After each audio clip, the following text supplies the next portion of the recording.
understand the pathophysiology of Parkinson's disease, let's start with how normal movement works. Movement begins in the cerebral cortex, where signals are sent down motor pathways to activate muscles. This process is fine-tuned by a group of deep brain structures called the basal ganglia, which helps initiate, control, and coordinate movement. The basal ganglia uses two main pathways. The direct pathway helps start movement by reducing inhibitory signals, basically releasing the brakes on motion. The indirect pathway does the opposite. It increases inhibition, acting like a brake to slow or stop movement.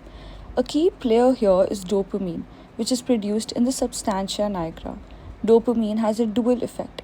It stimulates the direct pathway through D1 receptors and inhibits the indirect pathway through D2 receptors. Overall, this promotes smooth and coordinated movement. But in Parkinson's disease, this balance is disrupted. Dopamine producing neurons in the substantia nigra, they begin to degenerate.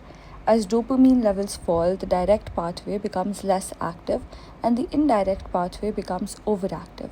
This leads to excessive braking on movement, which is why patients experience symptoms like slowed movement, rigidity, and difficulty initiating motion.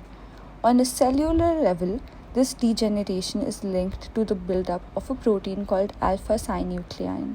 These abnormal aggregates form structures known as Lewy bodies, which are also seen in Lewy body dementia. Importantly, symptoms usually don't appear until about 50% of these dopaminergic neurons have already been lost, which explains why the disease is often diagnosed after significant progression. You can see a comparison between a normal brain and one affected by Parkinson's disease. The key difference is reduced dopamine production due to a loss of cells in the substantia nigra.